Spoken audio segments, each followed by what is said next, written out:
Ezekiel chapter 10. I looked, and I saw the likeness of a throne of lapis lazuli above the vault that was over the heads of the cherubim. The Lord said to the man clothed in linen, "Go in among the wheels beneath the cherubim. Fill your hands with burning coals from among the cherubim, and scatter them over the city." And as I watched, he went in.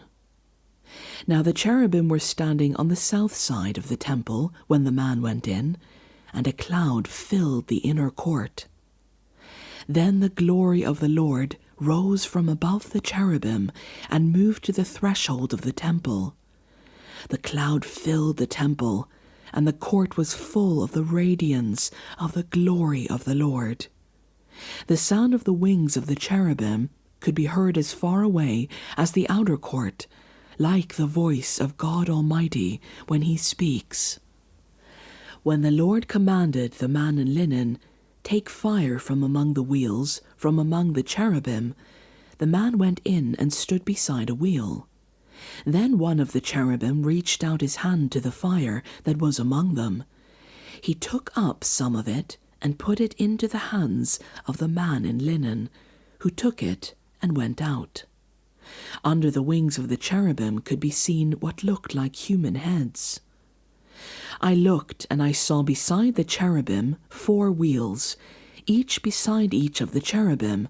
The wheels sparkled like topaz. As for their appearance, the 4 of them looked alike. Each was like a wheel intersecting a wheel. As they moved, they would go in any one of the 4 directions the cherubim faced. The wheels did not turn about as the cherubim went. The cherubim went in whatever direction the head faced, without turning as they went. Their entire bodies, including their backs, their hands, and their wings, were completely full of eyes, as were their 4 wheels. I heard the wheels being called the whirling wheels. Each of the cherubim had 4 faces. One face was that of a cherub, the second the face of a human being, the third the face of a lion, and the 4th the face of an eagle. Then the cherubim rose upward. These were the living creatures I had seen by the Kebar River. When the cherubim moved, the wheels beside them moved, and when the cherubim spread their wings to rise from the ground, the wheels did not leave their side. When the cherubim stood still, they also stood still, and when the cherubim rose, they rose with them, because the spirit of the living creatures was in them. Then the glory of the Lord departed from over the threshold of the temple, and stopped above the cherubim. While I watched, the cherubim spread their wings and rose from the ground, and as they went, the wheels went with them.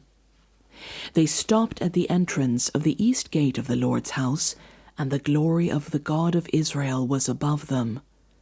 These were the living creatures I had seen beneath the God of Israel by the Kebar River, and I realized that they were cherubim. Each had 4 faces and 4 wings, and under their wings was what looked like human hands. Their faces had the same appearance as those I had seen by the Kebar River. Each one went straight ahead.